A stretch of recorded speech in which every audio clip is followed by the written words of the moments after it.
tema da nossa aula hoje vai ser como aprender o sentido das palavras em inglês agro. É muito interessante esse conceito e quando a gente coloca ele na prática, ele fica mais fundamentado ainda.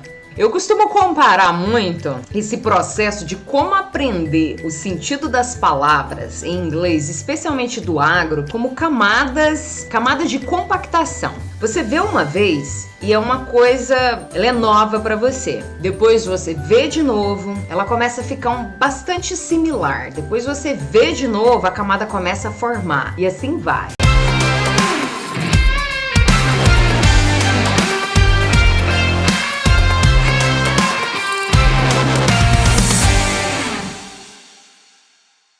Eu quero te agradecer por estar aqui me entregando o seu ativo mais importante, que é o seu tempo. Você está ouvindo o podcast Espalhando Inglês Agro, o maior podcast de diferenciação de inglês aplicado para o agronegócio do Brasil. Fica comigo, eu sou a professora Rízia Prado, especialista em inglês agro, e você está no lugar certo.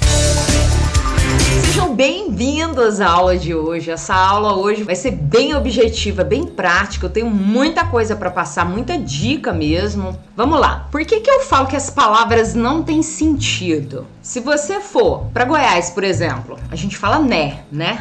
Eu sou goiana, eu falo né toda hora, né. Quem tá no sul tem o ba, mas não sei o que ba. Fala outra coisa, ba. Enfim, eu já escutei tanto e já comecei a entender quando que eu vou usar esse ba, porque o ba tem vários sentidos, depende do contexto, o que você quer falar. Você pode estar surpreso e falar ba. Outra coisa, você tá lá em São Paulo, escuta muito lá no interior de São Paulo, ache, isso é coisa lá do interior de São Paulo. Aí você vai lá pra Cuiabá, você escuta vote, você vai pra Pernambuco, vice, e o mineiro, Why? Então, se você tá nesses lugares e você acaba escutando essas palavras, cada vez que você escutar, essas palavras elas vão estar dentro de um contexto que vai mudar muitas vezes o sentido dessa palavra justamente por causa do contexto. Em cada contexto, você vai pegando um pedacinho daquele sentido de palavra. É o que eu falo, ó, são as camadas de compactação do solo ali, ó. Não foque em palavras individuais. Exemplo,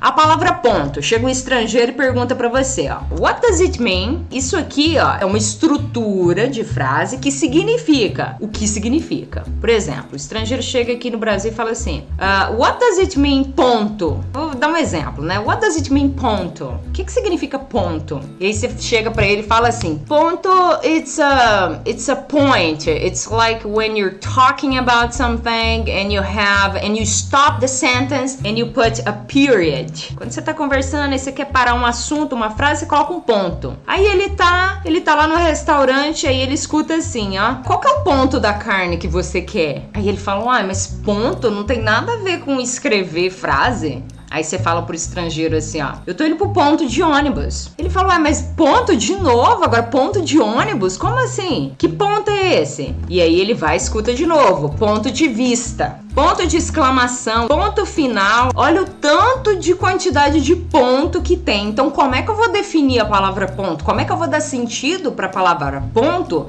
se ela vai ser usada em vários contextos diferentes de maneira diferente? Outra coisa é o ficar. Aí o americano chega e fala assim, what does it mean ficar? Aí você lembra, você fala assim, ficar é when you stay in a specific place. Quando você fica em um lugar específico, isso é o ficar. Aí ele vai e escuta, né? Fulano, uma pessoa fica triste, ficar com alguém, ficar rico. Enfim, olha o tanto de ficar. Como é que eu vou definir a palavra ficar? Como é que eu vou dar sentido pra ela, se eu posso usar ela de várias maneiras? É impossível, gente. Não dá pra focar em sentido, em palavras individuais. Não dá pra focar. Aí você dá de cara com uma palavrinha. Spit. O que é spit? Spit é cuspir. Eu trabalhava muito na horta da faculdade, lá nos Estados Unidos. Teve uma época lá na horta que os meninos falaram uma coisa engraçada. Eu vou contar essa historinha aqui. Os meninos falaram que tinha alguém cuspindo na horta da faculdade. A gente tinha umas plantações lá pra fazer decoração de prato e a gente tinha outras coisas na horta e parecia que tinha uma pessoa, assim, os meninos falaram, tem alguém cuspindo na horta. Quem tá fazendo isso? Acharam que eles estavam fumando ou alguma coisa.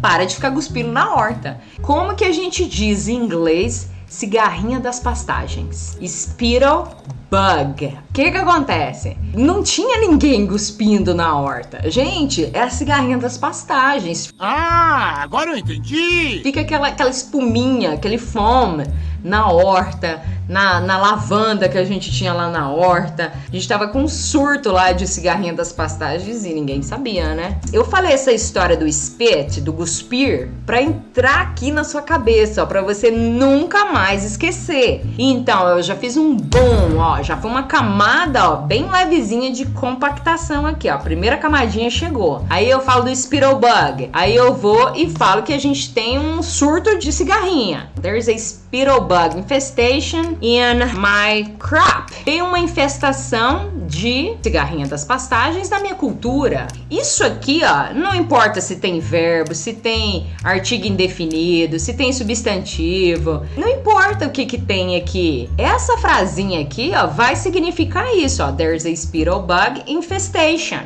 Fall armyworm. A frugiperda aqui, ó. Aí eu quero falar também, ó. Pronto, ó. Já vem outra camada aqui, ó. Pá, outra camada de compactação, ó. There is. Tem, no sentido de haver, de existência. Você lembra daquela frasinha que não precisa nem traduzir? The book's on the table. O estrangeiro chega pra você e fala isso aqui gritando. The book's on the table. Você entendeu? Ele fala rápido. The book's on the table. Você entendeu? The book is on the table. Devagarzinho. Você entendeu? Então, você já viu tanto isso aqui, ó, que isso aqui é mais do que uma camada compactada de solo, entendeu? Mais do que um pé de grade, pé de arada aqui, ó. Aí eu falo que tem uma trena, né? Ó, tem uma trena na mesa, ó. There is a tape measure, ó. Tape sozinha já é outra coisa. Tem tape de fazer gravação, enfim. Measure como substantivo é medidas, como o verbo é medir, to measure. Tape measure junto no seu cérebro, outra camada, ó. Pá, outra camada no seu cérebro de compactação, ó. Tape measure. Você não vai chamar de trena mais, você vai chamar de tape measure. Deixa eu dar mais uma compactada nesse solo aí, ó. Yellow tape measure. There's a yellow tape measure. Tem uma trena amarela. There's a yellow tape measure, ok? Pessoal, esse foi o nosso conteúdo de hoje. Se você curtiu, deixa o seu like, comentário aqui, me diga se você teve resultado também aplicando esse vocabulário com algum cliente, na propriedade, em alguma reunião. Compartilhe esse podcast, vamos espalhar esse inglês agro juntos, ok? Até mais!